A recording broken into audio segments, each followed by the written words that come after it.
In this video, I'm going to teach you how to appropriately scale workouts so that you can get the most from every training session and hopefully progress to one day not having to scale the movements. Before I start talking about scaling methods and how to scale, there's a difference between scaling and progression. The goal of scaling is to make sure that you can complete the workout of the day.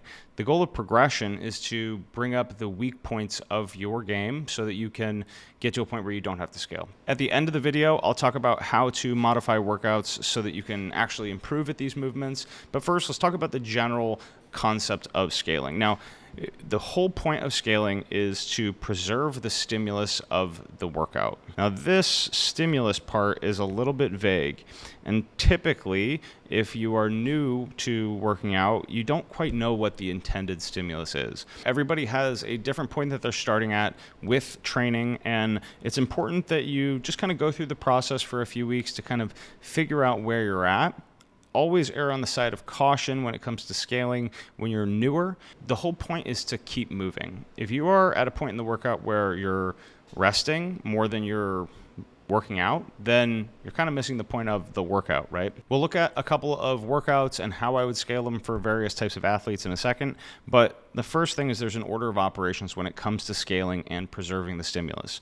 The first thing we want to do when we scale is we want to scale the load. If the barbell is too heavy at the prescribed weight, 135 pounds for the guys and 95 pounds for the ladies, then you would scale back the load. If you are not at the point where you can do a pull-up with your current body weight, then we should use a band to reduce the load so that you can still complete the movement. The second thing that we scale is going to be the volume. So this is the number of reps that you're completing or the distance that you're traveling. And the third thing that we do is we change the movement. What we don't ever scale is the range of motion. Okay, so this is going to be a bad idea when it comes to scaling, especially if you're looking to progress past these movements. We always need to move through a full range of motion. Now, there are some exceptions, like if you are going to be unsafe in a specific range of motion, then scaling the range of motion is okay, but we want to try and preserve the range of motion of the movement as well as the stimulus. The point of scaling is to preserve the stimulus of the workout, but that's not what will always help you progress to the next level. There is a process and an order in which you should build these movements so that you don't get yourself hurt and so that you can continue to progress. If you want to know about the 7-step process that I help people with to master all of the skills, check out the link in the description to learn more about Technique Team. Here's a workout that we had earlier this week. The first thing that I look at when it comes to a workout is it task priority or time priority? So we always have task versus time. And these are the two ways that workouts are written. So task is like run 1 mile. How long does it take you? Time is like run for 10 minutes. How far can you go? So they're basically doing the same thing, but just measured in different ways. 21-15-9 is our task today, and we have 4 movements. This is 45 reps of each movement. Okay, so not a whole ton of reps. The fact that it is 4 different movements definitely does make it more challenging. Typically, 21-15-9, 45 reps in a 2-movement couplet should take 6 minutes or less. So this having 4 movements and being a 10-minute time cap, that's an aggressive cap, and we need to move through this pretty quickly. Some 21-15-9 workouts you'll see people do in less than 3 minutes. So it really depends on your capacity and your ability to stay unbroken or break it up and be efficient through the workout. Again, we always scale the load first, then the volume, and then we change the movement to do something that's appropriate. So if you can't hang on to the barbell, I would say for at least half plus 1 of these sets, or 11 and 10, or 9 and 8, or 5 and 4, then I would scale back the weight a little bit. This is implying a kipping handstand push-up is okay, but if you don't have the strength to do a single strict handstand push-up, the kipping handstand push-up is not a smart idea for you. One of my pet peeves with scaling workouts is when people have the movement for a rep or 2, and then they always continue to commit to scaling. That will never help you progress. We need to make sure that once you're able to do more challenging things, that you raise your standard to whatever that more challenging exercise is, and reduce the volume of reps, but continue to complete that exercise. So if you have handstand push-ups, but hey man, 2159 is just going to wreck me in this. Okay, maybe we try to do 12, 9, 6, just on the handstand push-up part. And we do everything else 21, 15, 9. Okay, that is scaling the volume, but we're still maintaining the intensity of the workout by reducing the reps to a point where you can keep moving through it. Maybe you do 9, 6, 3, right? Scale it back even more.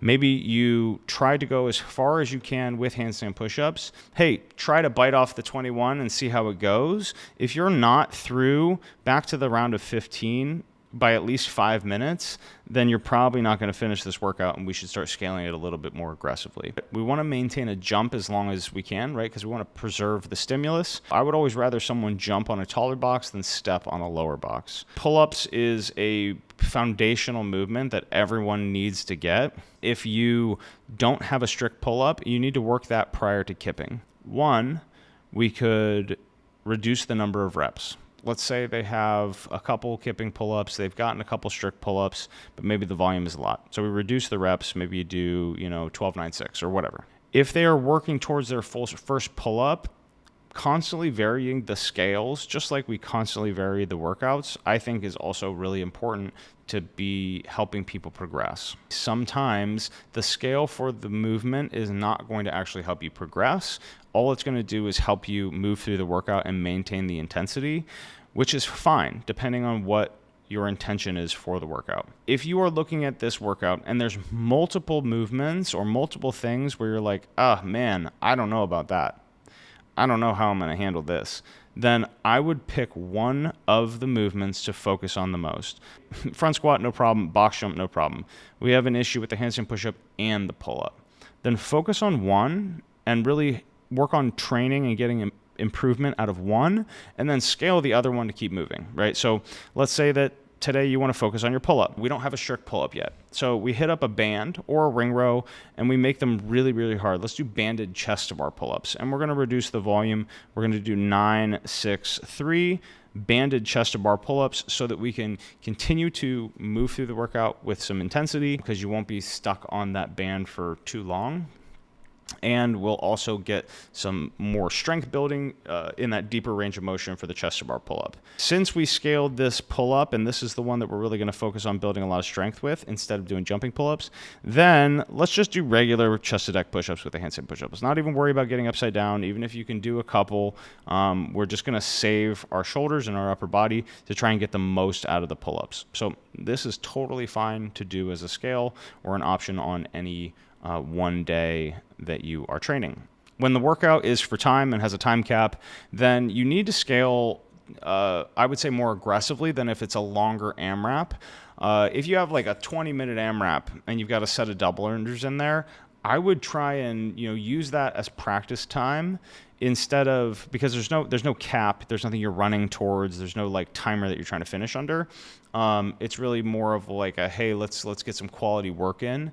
That is when I would say it's more appropriate to do even more scaling. So that's a good thing about an AMRAP situation, is it's a little bit easier to scale and make progress through some movements because the intensity usually isn't as high.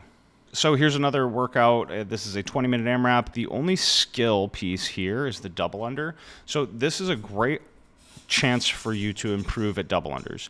This is a time where people typically will walk into this workout and they'll say, hey, coach, should I do 200 singles or should I do 300 singles or whatever?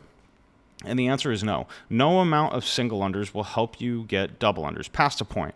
You need to be able to do 30 to 50 unbroken singles, and then doing much more than that, like you're just getting better at single unders. You're not actually moving on towards working double unders. So what I would recommend doing is commit to a time for this. So 100 double unders, if you can do them in like 2 sets, shouldn't take longer than 90 seconds, right? So maybe we give you 2 minutes. Since it was a 20-minute AMRAP, you could say, hey, I'm going to work on the double under for 2 minutes and just get how many I get. Okay, count how many you get in this first round. Let's say you get to 2 minutes and you've done 22. Every round after that, you would do 22 double unders.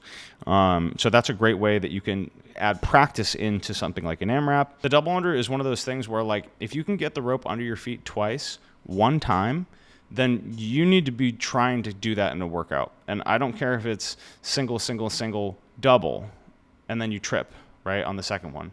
We need to continue to accumulate confident reps. If you can do a double off the deck, or you can do a double after a few singles, or you can do single double, or whatever, we need to be trying to continue to do more doubles in the workout. So maybe you say, hey, I've got single double. Do that, but only count the doubles and then go for 35, right? The nice thing about dumbbells is that they're easy to scale. What people typically do is they will not allow themselves to progress in weight, because the difference between like whatever the scaled prescribed weight is and the RX prescribed weight is like a pretty big number. So like maybe if RX is 50 for the guys, 35 for the ladies, and then scaled, most gyms will do like 35 for the guys and 20 for the ladies.